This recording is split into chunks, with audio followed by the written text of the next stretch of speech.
Can you get a fantastic running shoe when you put together some of the best ingredients that are available in the industry? Well, this is everything Craft tried to do, and they put everything together in this red flamboyant shoe. Is it some of the best shoe?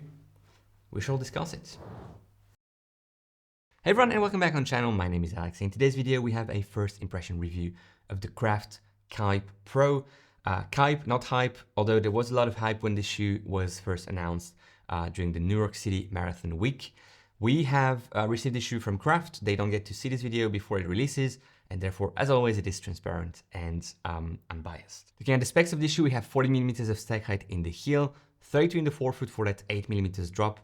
It's 198 grams in a men's sample size, and I'm gonna weigh it here in front of you in my size US 11, EU 44.5, if I'm not mistaken, with Craft. The correspondence between US and EU sizes makes it 44.5, but it's a US 11, and we are comparing apples to apples when it comes to US sizes. 232 grams in my size, US 11, EU 44.5. And we have a steep price point at $300. I'm not sure about the EU price point, but I would assume it would also be 300 euros, making it some of the most expensive shoe out there, on par with the likes of the Alphafly, for instance. Looking at the upper of this shoe, we have the Craft Aero Mesh. It's a one-piece booty style upper with a stretchy tongue.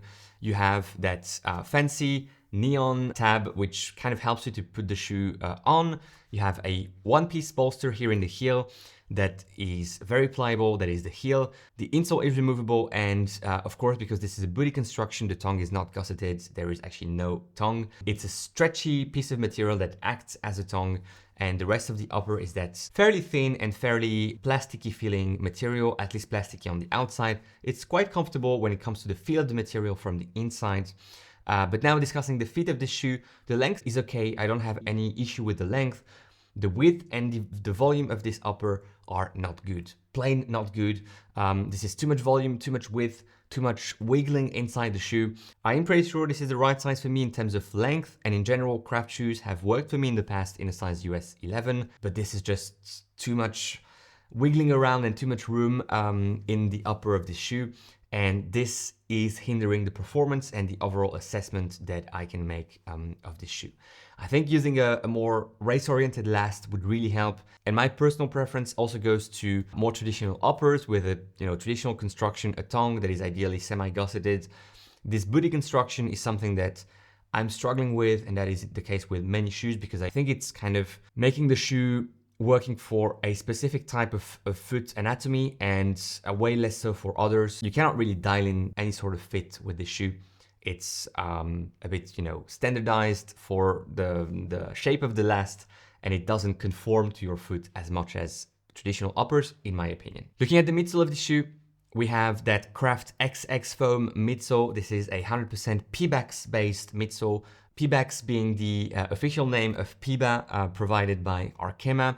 So this foam is technically made of the same compound, the same pellets, at least originally, as Zumex, the Peba-based foam from Nike. And as you can see, you have that interesting construction with the huge void, almost a canyon here on the bottom side of the shoe.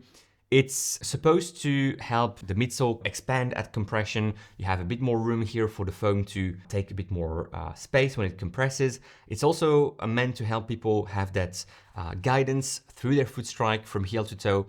It's a neutral running shoe, of course, but this very long void here in the midsole helps to kind of align your foot strike and move forward as aligned as possible. Interestingly, you also have that Arris composite plate, which offers a bit of flexibility and is a bit more rigid when it comes to that lateral torsion. It's offering stability, but also that snappy, responsive feel in the forefoot. It's a very interesting plate because it's not a full carbon plate. As you can see, it has holes in it, and this makes it bendable, but only one direction, and a bit more stiff in the other direction.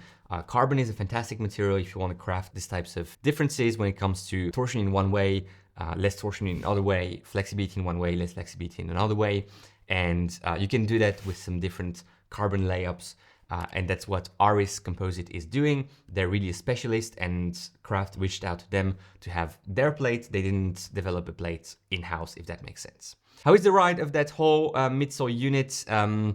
It is a bit disappointing, if I'm honest. I was expecting more because obviously of the price tag, because of Craft putting so much hype for the Kype. Unfortunately, it didn't match my expectations. I found it a bit firmer than what Pebax or Peba in general can offer, which, you know, to some extent will probably suit people that are in need of a bit more stability. This therefore is not as unstable of a shoe as some softer rides. It also feels like, you know, there is a bit of rocker, but you don't really feel it when you run in this shoe. It's very flat through the midfoot, and that 40 millimeters of stack height in the heel, yes, you can feel it. There is some protection, but it's also not that exciting compared to shoes that have the same stack height in the heel in the forefoot. It feels a bit more flat. It also feels like, despite being a supposedly very stable midsole because of the firmer Peba, because of that void here that is, you know, helping you transition nicely aligned, all of the movements you have in the upper are creating that that instability.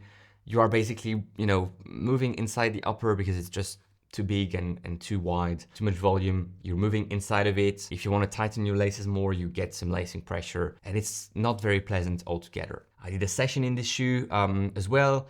It was 5 times 1 kilometer, and you know, the paces were okay, but I was working harder than I wanted to. I didn't get that feeling of being helped by a shoe, and it's actually quite good in a session. You want to work hard and get the dividends in your races, but I probably would not race in this Craft Kype Pro. The outsole is some Vittoria rubber. Vittoria is a tire manufacturer, especially in the cycling industry. I'm not sure they do tires for cars, maybe they do, I'm not aware, but in the cycling industry, they're a big thing. They're some of the best tires in the cycling industry, actually. And this is the rubber that they provided to Craft. Craft, again, kind of put together some of the best pieces available out there in the industry. And the rubber compound is fine. I didn't run on wet surfaces, so this is an assessment based on runs in dry conditions, which is a bit less relevant, I must admit, but I haven't used this shoe on wet surfaces yet. And if I get to bigger mileage, which I'm not sure I will, to be honest, I will update you on the performance in wet conditions. Price point, $300, 300 euros. Too much? Yes, too much. Why? Because you don't get the performance of other 300 euro, $300 shoes that are available on the market. Even if you did get performance of a 300 euro shoe, 300 euro dollars is just too big of a number to pay to get a race day shoe. I hope we can kind of calm the industry down a bit and look at 240, 250, maybe 260 euros as the ceiling when it comes to race day shoes. But that's my personal opinion.